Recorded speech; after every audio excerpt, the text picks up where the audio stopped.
आ रही है, चेंजेस आ रहे हैं, इकॉनमी बेहतर हो रही है, इंडस्ट्री चल रही है।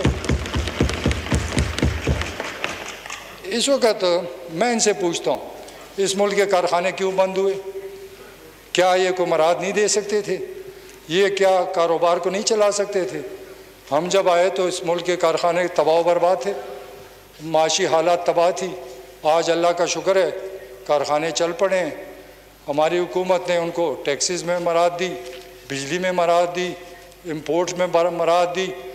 यही वजूहात हैं कि आप किसी को कोई मराद देंगे तो वो चलेंगे।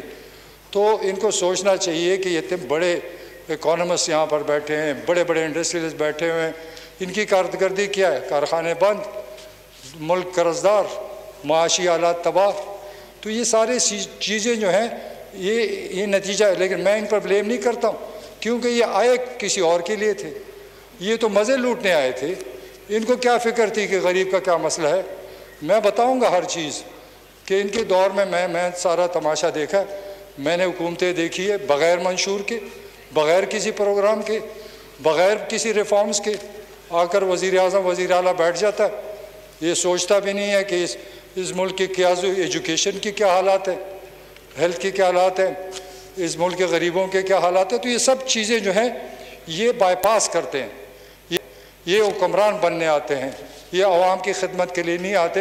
मैंने अपनी नज़रों से देखा वो तमाशा, अगर मैं बयान करूं मुझे ख़ुद रोना आता है कि इस मुल्क के साथ हमने क्या किया।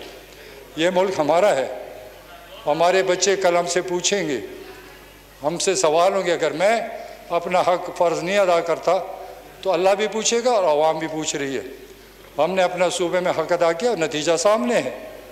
किसी को कोई मेरे से हिसाब किताब करना चाहता है, मैं जो फैक्ट्स एंड फिगर पेश करूँगा वो ग्राउंड पे पेश करूँगा। जो भी जाके देख सकता है कि हमारी कारकर्दगी क्या थी। हम जब आए हमारे पास 500 बिलियन डॉलर्स, 500 बिलियन डॉलर से तो मुल्क एक महीना भी नहीं चल सकता। तो ये हमें क्या छोड़ कर गए? ख़जाना खाली छोड़ गए थे। ये कहते हैं, इल्ज़ाम लगाते हैं, हम अपनी कारकर्दगी बताते हैं। इनके हमें 500 बिलियन डॉलर छोड़े थे, अभी हमारे पास 25 बिलियन डॉलर्स हैं, हमारे ख़जाने में मौजूद है। और ये जो इल्ज़ामात लगाते हैं ये कभी अपने गिरबान में देखते ही नहीं। इनकी कारकर्दगी हमारी कारकर्दगी में ज़मीन आसमान का फ़र्क है। इस वक्त मैं हम शुक्रिया अदा करते हैं ओवरसीज़ पाकिस्तानीज़ का, जिन्होंने बहुत बड़ी मदद की। हमने यहाँ पर एक्सपोर्ट बढ़ाए, यहाँ पर आईटी के तकरीबन 2 अरब डॉलर तक एक्सपोर्ट चले गए।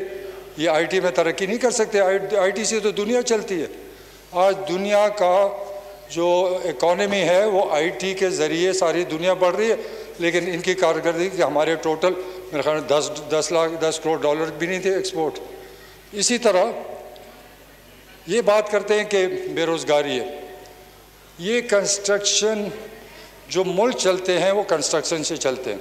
अगर मुल्क में तरक्की होती है, आबादी कारोबार बढ़ता है तो वो कंस्ट्रक्शन से बढ़ता है, क्योंकि कंस्ट्रक्शन के साथ सारी इंडस्ट्री उसके साथ मुल्क है। अगर इंडस्ट्री को, अगर ये कंस्ट्रक्शन को इन्होंने मराद दिए होते तो आज इस मुल्क में जो हमारे कमियां हैं वो पूरी हो जाती। इमरान खान ने क्या किया? कंस्ट्रक्शन के लिए मराद दी, टैक्सेस में माफ़ी दी, इसको एज ए इंडस्ट्री डिक्लेयर किया। आज हर जगह पर आपकी सीमेंट के कारखाने, आपके बाकी बाज़ार जो कंस्ट्रक्शन से मुताल्लिक़ है सब चल रहे।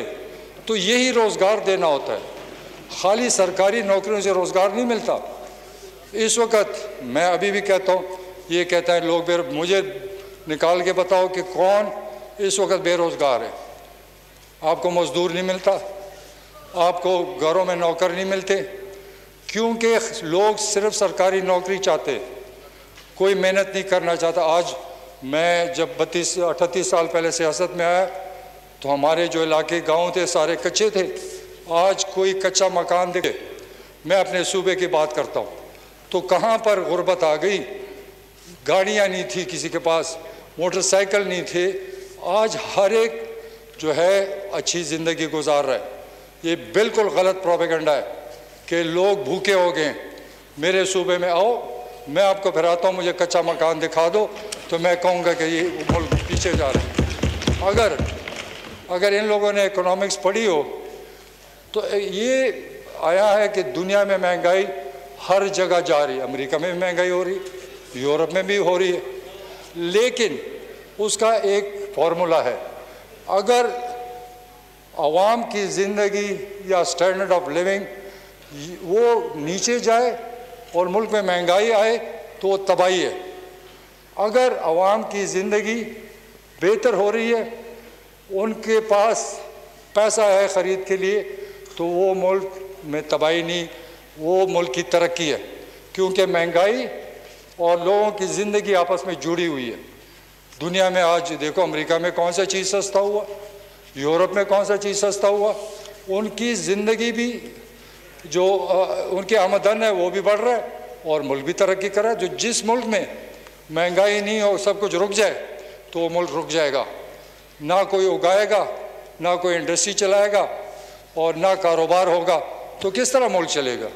ये अजीब फिनोमेना शुरू किया हुआ है कि महंगाई महंगाई गुर्बत। मैं चैलेंज करता हूँ, आए जाएँ फिरें, मैं अपने सूबे के बात करता हूँ, आए मेरे साथ फिरें, मुझे गरीब पैदा करके दिखा दें, तो फिर मैं कहूँगा कि तुम बड़े सच बोल रहे हो। ये सारा एक ड्रामा है, ये अपोजिशन का ये ड्रामा है, और ये ड्रामा नहीं चलेगा। अब लोग समझदार हो गए हैं।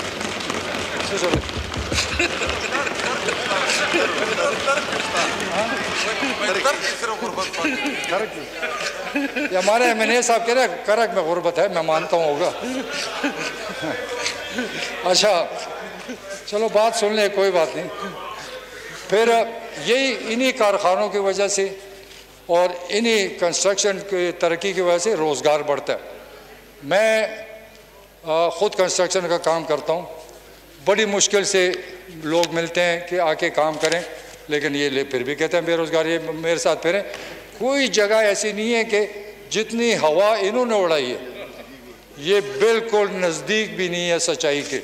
और ऐसा लगता है अपोजिशन का कि ये इतना झूठ बोलेंगे कि वो सच नज़र आएगा।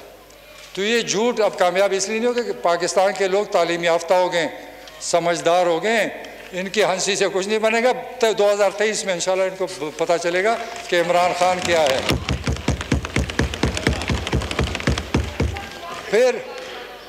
फिर देखें, दुनिया में कोविड आया, सारी दुनिया की इकॉनमी तबाह हुई। हमारे आसपास जो मुल्क हैं उनकी इकॉनमी देखें, अल्लाह का शुक्र है कि इमरान खान ने अच्छे फ़ैसले किए और आज मुल्क की इकॉनमी बेहतर हो रही है। हालांकि हमारी इकॉनमी को डूब जाना चाहिए था। ये अल्लाह का शुक्र है कि इमरान खान के सही फ़ैसलों से पाकिस्तान की इकॉनमी को नुकसान नहीं पहुंचा, थोड़ा बहुत पहुंचा होगा, लेकिन वो कंट्रोल में आ रहे हैं। दूसरा, जो फेडरल गवर्नमेंट के बहुत प्रोग्राम आ रहे हैं, एहसास के आ रहे हैं, गरीबों के लिए कामयाब नौजवान प्रोग्राम आ रहा है, और साथ ये कहते हैं कि वो लंगर खाने नहीं खोले। भाई मज़दूरों की फ़िक्र करो, वो कहाँ सोएंगे? जो सड़कों पे सोते थे, जो सड़कों पे बैठे होते थे रात को, गर्मी में सर्दी में। अगर ये बात देखिए, हमने आपकी बात नो क्रॉस टॉक प्लीज। चलो बिस्मिल्लाह जी, खटक साहब प्लीज। देखें, हमने इनकी बातें सुनी, अगर इनको बर्दाश्त नहीं है बातों को, चले जाएं, मैं अपनी स्पीच करने दें मुझे।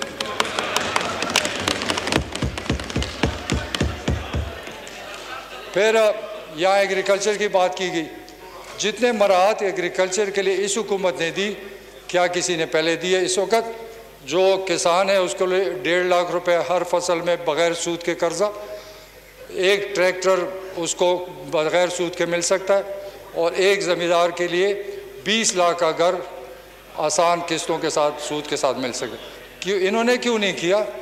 इनको बहुत तकलीफ़ है कि इमरान खान क्यों कर रहा है, क्योंकि इनका जो बयानिया है वो कहीं नहीं चलेगा, ये बोलते रहेंगे, क्योंकि काफ़िले चलते रहते हैं और बाकी काम होता रहता है।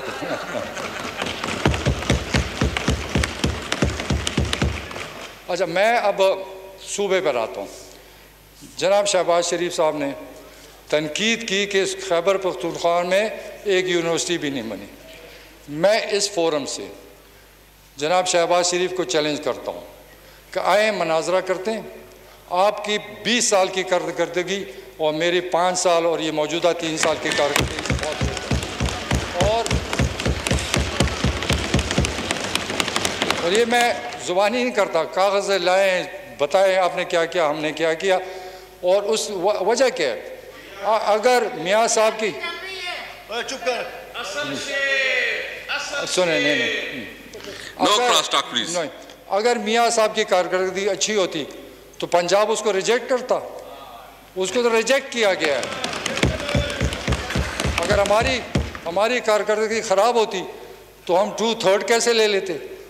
हमने इनको ऐसी शिकस्त दी कि सारी उम्र याद करेंगे और आइंदा भी देंगे इंशाल्लाह। अब मैं सिर्फ ये बात करता हूँ कि